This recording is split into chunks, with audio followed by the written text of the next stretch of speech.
반갑습니다. 대기업 시청자 여러분들 그리고 큐리언트 주주님들, 이 큐리언트 같은 경우 텔라백스가 현재 퍼스트 클래스로 좀 가능성이 열렸다라는 부분에서 기대감이 함께 반영될 수 있고, QLIO5 같은 경우 여기서 추가적으로 이 라이선스 아웃에 대한 이 기대감이나 이 밸류 자체가 넣을 수 있다라는 것도 우리가 함께 좀 봐주면 좋을 것 같습니다. 그래서 우리가 앞으로 어떻게 좀 바라보면 좋을지 함께 이야기를 나눠보면서 추가적인 이 기대감들 한번 알아보는 시간이 되도록 하겠습니다. 이 보시는 것처럼 이 큐리언트 같은 경우 제가 아까 보여드렸던 이 QLI5에 대한 이 밸류가 더 올라갈 수 있다라는 여부를 좀 체크를 해주시면 좋을 것 같은데요. 그 이유가 큐리언트가 최근에 열렸던 이 아스코 2024에서도 Q901에 대한 이 CDK7을 억제를 하면서 DNA 손상복구 과정을 억제하고 여기서 세포 사멸을 유도하는 이 ADC에 대한 기대감이 더욱 올라갔다라는 것을 우리가 함께 볼 수가 있는데요. 현재 이 Q9 같은 경우 이 ADC와 병용 가능성에 대한 여부를 높게 평가를 하고 있고, 기본적으로 독성을 가진 이 ADC하고 병용을 하려면 이 안정성을 확보하는 게 중요하다라고 우리가 볼 수 있는데, 왜냐 이 바이오 같은 경우 이 안정성이 일단 우선시니까. 근데 이런 부분에서도 어느 정도 입증이 된 만큼 추가적으로 우리가 이 기대감도 크게 좀 눈여겨 볼 수 있다라는 것도 체크해 주시면 좋을 것 같습니다. 현재 이렇게 좋은 이야기는 나왔지만 우리가 어떤 시선으로 보셔야 되냐, 바로 현재 지속적인 이 적자 기업에서 추가 라이선스 아웃을 하거나 아니면 뭐 다른 기업들하고 현재 교류를 진행하고 있다, 이런 부분이 더 크게 부각될 수 있다라는 것을 우리가 함께 눈여겨봐 주면 좋을 것 같아요. 현재 이런 소식이 좀 추가적으로 나와야 이 큐리언트도 이런 기대감이 더 큰 폭으로 상승을 하면서 앞으로 주가가 긍정적으로 나아갈 수 있는 부분인데, 아직 이런 부분이 시장에서는 크게 부각되지 않았다라는 거 우리가 함께 참고해 주시면 좋을 것 같습니다. 네, 이 텔라세백에 대한 이야기도 또 많이 나오고 있어요. 이 텔라세백은 한국보다 이 글로벌에서 굉장히 인정을 하고 있고, 이 개발 자체가 한국이 처음이고, 이 고용량 약물 탐색부터 HTS까지 이 허가 임상 진입까지 좀 이끌어 나갈 부분에서 이 퍼스트 클래스로 좀 진입할 예정 중에 있다, 그런 전망성이 보인다라는 이야기가 좀 많이 나오고 있는데, 이 최근에 이 한센병과 나병에 대한 이 글을 보면 많은 신약들이 우리의 병을 치료를 해주곤 있지만, 그 중에서 이 텔라세백 자체가 한두 번의 이 복용량으로 치료 효과가 다른 약 대비해서 굉장히 뛰어나다는 이런 부분에서 효과 자체도 정말 좋고, 이런 부분에서 이 텔라세백 또한 추가적인 이 기대감이 올라갈 수 있고, 이 약에 대해서 어느 정도 밸류가 올라갈 수 있다라는 부분도 우리가 좀 함께 참고해 주시면 좋을 것 같습니다. 그래서 제가 말씀드리고 싶은 거는 이 ADC하고 함께 병용이 가능한 이런 플랫폼에 대한 부분과, 그리고 추가적으로 이 텔라세백에 대한 기대감이 대폭 상승할 수 있다라는 것을 좀 눈여겨 봐주면 좋을 것 같은데요.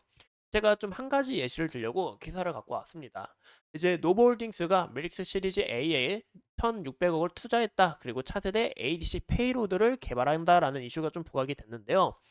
현재 이 ADC 분야 같은 경우 미소세간 이 표적 억제제와 그리고 암세포 DNA를 절단하는 이 토포이 소모라제 억제제가 좀 주를 이뤄내고 있습니다. 만 이 해당 페이로드에는 이 내성이 생긴 환자들은 더 이상 약효를 볼 수 없다는 이런 부분에서 좀 차별화된 이 페이로드가 좀 필요를 해요. 그런 페이로드를 현재 보유하고 있는 게 누구다? 현재 이 큐리언트다라고 우리가 좀 봐주시면 좋을 것 같아요.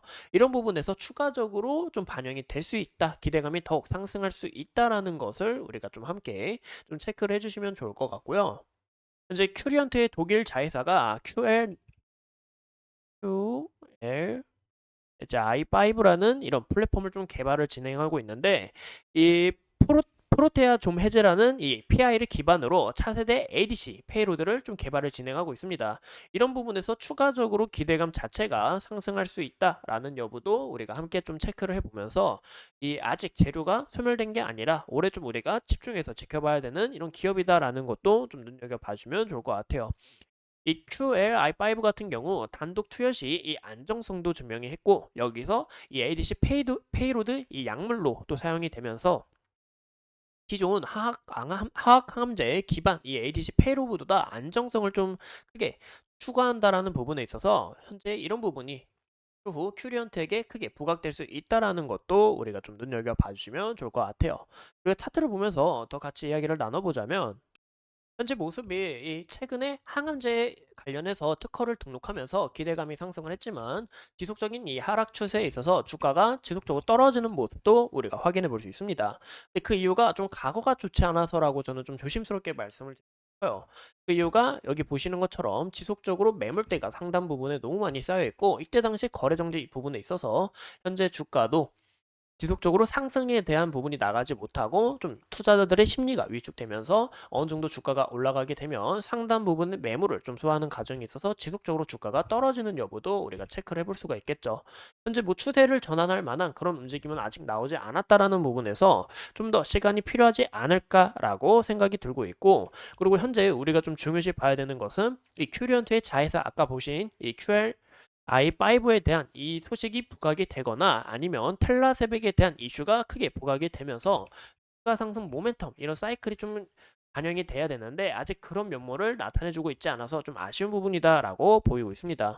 현재 거래량, 이때 거래량 비교를 해봤을 때도 아직 좀 추가적으로 매집을 하는 구간이다 이런 부분에서 우리가 좀 확인해 볼 수 있고, 현재 241선에서 강하게 지속적으로 저항을 받는 것을 우리가 확인해 볼 수 있는데, 그리고 저항을 받고 61선에서 지지를 받는 것도 우리가 볼 수가 있겠죠. 그런 여부에서 61선 지속적으로 지지를 받아줄 수 있는지 그 여부를 체크를 하고, 여기서 만약에 이탈이 나오게 된다 하면은 5일선 지지를 받아줄 수 있는지 그 여부와, 그리고 5일선 흐름이 깨지게 된다면은 여기에 대한 21선 라인까지는 우리가 함께 볼 수 있다라는 것도 봐주시면 좋을 것 같아요.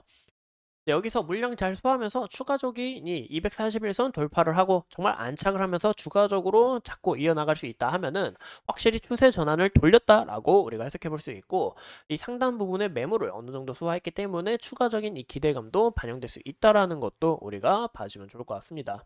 현재 주봉으로 봤을 때도 보시는 것처럼 지속적으로 떨어지고 있는 이 하향 추세에서 이 61선에서 강하게 저항을 받은 것을 우리가 확인해 볼 수 있는데, 이 물량 잘 소화하면서 추가적으로 돌파를 하고 안착하는 이런 과정들이 중요하다라고 우리가 보시면 좋을 것 같아요. 이런 부분에서 이 큐리언트 앞으로 어떤 소식이 나올 수 있는지 그 여부들 우리가 체크하시면 좋을 것 같고, 이상 큐리언트 내용 마치면서 다음 시간에 더 좋은 내용들로 찾아뵙도록 하겠습니다. 오늘도 소중한 시간 내서 영상 시청해 주신 점 감사합니다.